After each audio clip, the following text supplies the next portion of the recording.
Nah pertanyaannya, salahkah jika kita ada di tahapan ini? Bahwa kita baru butuh Tuhan? Menurut saya tidak salah.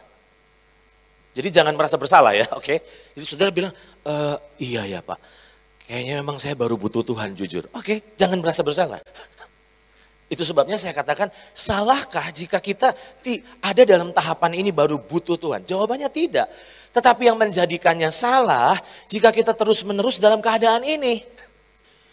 Makanya tadi saya bilang, nggak bisa dipungkiri kalau mau jujur, kita mengawali kekristenan kita karena kebutuhan kok. Kebutuhan akan surga, kebutuhan akan pengampunan, kebutuhan akan mujizat, kebutuhan akan kesembuhan. Nggak ada yang masalah dengan itu. Yang menjadi masalah kalau kita terus di tahapan itu. Dari tahun ke tahun, kita cuma baru sebatas butuh Tuhan. Kita tidak pernah bertumbuh menjadi pribadi yang mengasihi Tuhan. Masalahnya adalah banyak sekali orang percaya berhenti di titik membutuhkan Tuhan dan tidak pernah bertumbuh mencapai titik mengasihi Tuhan. Satu kali Tuhan Yesus diajukan sebuah pertanyaan. Tentu saudara paham bahwa latar belakang orang-orang Israel pada saat itu adalah latar belakang sebuah budaya yang dikuasai oleh hukum Taurat.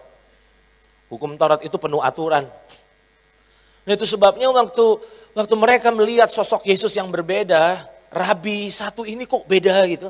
Itu sebabnya mereka datang dan mengajukan pertanyaan ini. Pertanyaannya apa? Guru, hukum manakah yang terutama dalam hukum Taurat menurutmu? Itu jadi kalau saya tambahkan itu menurutmu itu hukum yang utama dalam hukum Taurat itu apa sih?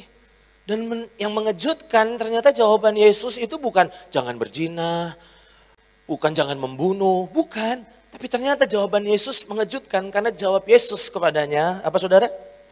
Kasihilah Tuhan Allahmu dengan, Yesus nggak bilang manfaatkanlah Tuhan Allahmu. Yesus bilang kasihilah Tuhan Allahmu. Dengan segenap hatimu dan dengan segenap jiwamu dan dengan segenap akal budimu. Itulah hukum yang terutama dan apa saudara? Yang pertama. Yang sebenarnya Tuhan rindukan dari hidup kita itu bukan sebatas ketaatan. Tapi hati yang mengasihi Tuhan. Saudara bisa taat pada seseorang tanpa saudara mengasihi orang itu. Saudara bisa taat sama bos buktinya. Saudara bisa taat sama pimpinan.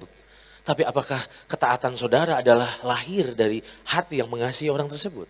Tentu tidak. Saya tidak sedang mengecilkan ketaatannya. Tapi seringkali ketaatan kita adalah ketaatan yang berorientasi pada diri sendiri. Kalau nggak taat, masalahnya nggak diberkati.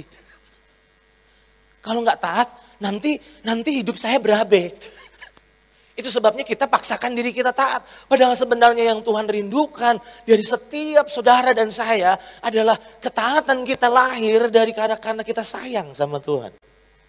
Ada hal yang Tuhan sadarkan kepada saya bahwa ternyata salah satu parameter kedewasaan rohani adalah berubahnya sikap hati dari membutuhkan Tuhan menjadi mengasihi Tuhan. Jadi kalau saudara mau ngukur, Pak ini ngomong-ngomong sebentar lagi tanpa terasa ini udah bulan ya saudara, udah bulan gitu ya. Udah bentar lagi tanpa sadar kita sudah akhiri tahun ini. Dan mungkin saudara berkata, Pak kira-kira sebenarnya saya bertumbuh gak sih? Nah ukuran pertumbuhan harusnya jangan diukur cuma dari aktivitas. Dari kesibukan saudara terlibat dalam pelayanan. Gak menjamin sebetulnya itu. Tapi apa sih sebetulnya yang menjadi parameter kedewasaan rohani kita? Sederhana, berubahnya sikap hati dari yang membutuhkan Tuhan menjadi apa saudara? Mengasihi Tuhan. Coba renungkan dulu sebentar. Kira-kira di dalam hatimu tumbuh rasa sayang sama Tuhan enggak sih sebetulnya? Yang dulu enggak sayang, kok tumbuh ada perasaan sayang sama Tuhan. Dan kalau saudara mengalaminya, ada satu kabar baik yang saya mau sampaikan.